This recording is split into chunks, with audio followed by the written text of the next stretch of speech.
अस्सलामुअलैकुम वरहमतुल्लाहि वबरकातुहू। नहमदुहु व नुसल्ली अला रसूलिहिल करीम, अम्मा बाद।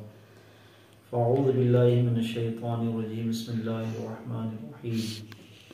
व आतू हक़्क़हू यौमा हसादिही, और फसल कटने के वक्त उसका हक अदा करो। मेरे आका अलैहिस्सलातु वस्सलाम ने भी इरशाद फरमाया कि ज़मीन से जो भी उगता है उसमें उश्र देना ज़रूरी है। इसकी वज़ाहत इंशाअल्लाह मैं आज करूँगा। ये वीडियो मैं ख़ुसूसियत के साथ अपने जो हमारे काश्तकार भाई हैं, किसान भाई हैं, उनके लिए बना रहा हूँ। क्योंकि फसल कट रही है, धान कहीं पे कुछ, या गेहूँ वगैरह इसकी कटाई हो रही है, तो वीडियो बनाने का मकसद ये है ताकि हमारे किसान भाई उश्र अदा करें। सबसे पहली चीज़ ये कि उश्र हर ज़मीन पर फ़र्ज़ है, चाहे वो ठेके वाली ज़मीन हो या आपकी निजी पर्सनल ज़मीन हो।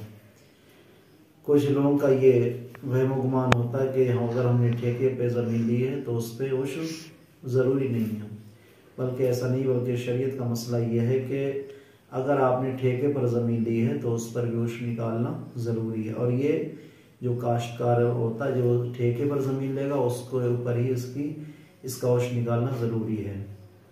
अच्छा, दूसरी चीज़ ये कि उश्र जो है वो 10वां हिस्सा है या 20वां हिस्सा। अगर आपकी ज़मीन बारिश के पानी से, नहर के पानी से, या फिर बारिश के पानी से अगर सैराब होती है, उसी से गल्ला वगैरह उगता है, तो उसमें उश्र है। उश्र का मतलब 10वां हिस्सा। और अगर आपकी ज़मीन आपको ट्यूबवेल से सैराब करनी पड़ती है, इंजन से सैराब करनी पड़ती है, तो फिर उसमें 20वां हिस्सा है। मिसाल के तौर पर अगर आपकी ज़मीन में, आपकी खेती में 100 कुंटल गल्ला हुआ, तो 100 कुंटल से अगर कम लेंगे, मिसाल के तौर पर अगर 1 कुंटल आपकी ज़मीन में गल्ला हुआ, तो उसमें 10 किलो ये उश्र होता है, यानी 10वां हिस्सा। 10 किलो ये उश्र निकलेगा। किसमें? कि जो ज़मीनें बारिश के पानी से सैराब होती हैं, नहरों के पानी से सैराब होती हैं, उसमें। और अगर आपकी ज़मीन ट्यूबवेल या इंजन के पानी से सैराब होती है, तो उसमें 20वां हिस्सा, यानी कि उसमें 5 किलो, 1 कुंटल में 5 किलो गल्ला आपको उश्र में निकालना पड़ेगा। और ये निकालना निहायत ज़रूरी, बल्कि फ़र्ज़ है।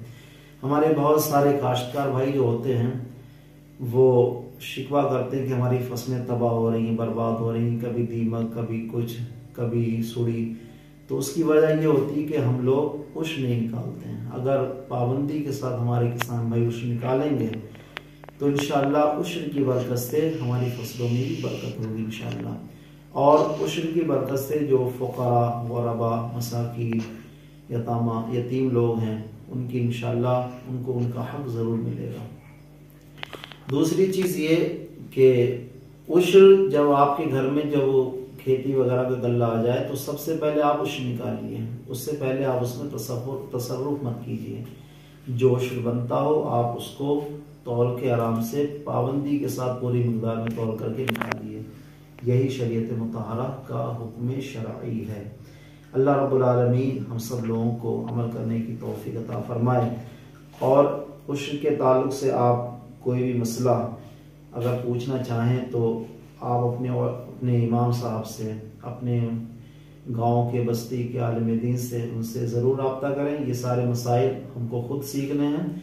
अल्लाह रब्बुल आलमीन हम सबको तौफीक अता फरमाए। और एक चीज़ और ये भी समाप्त करें कि उश्र अगर ये नहीं है कि सिर्फ धान और गेहूँ पे है। अगर आप कोई चीज़ और कर रहे हैं, मिसाल के तौर पर अगर आप सोयाबीन कर रहे हैं, गन्ना कर रहे हैं, तो उसमें भी उश्र है। अगर एक साल में 3 या 4 फसलें आप कर रहे हैं, तो उन 3 और 4 फसलों पर हर बार उश्र अदा करना ये वाजिब है, फ़र्ज़ है।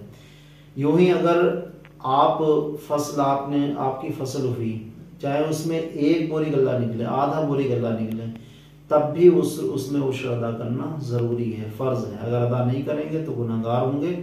अल्लाह रब्बुल आलमीन चाहेगा तो आपकी मग़फ़िरत करेगा, वरना अगर वो पकड़ करने पे आएगा तो निहायत सख्त पकड़ होगी। अल्लाह रब्बुल आलमीन हम सबको तौफीक अता फरमाए। आप लोग उश्र के अहकाम सीखिए, उस पर अमल करने की कोशिश कीजिए। खासकर जो बटाई पे या जो ठेके पर लेते हैं वो लोग खास करके उश्र ज़रूर निकाला करें। उनका वहम गुमान ये होता है कि बटाई पे लिया है या हमने ठेके पर लिया है तो जो जिसको पैसा लेगा वो अदा करेगा, नहीं बल्कि आप ही उसको अदा करेंगे। मौला ताला हम सबको तौफीक अता फरमाए।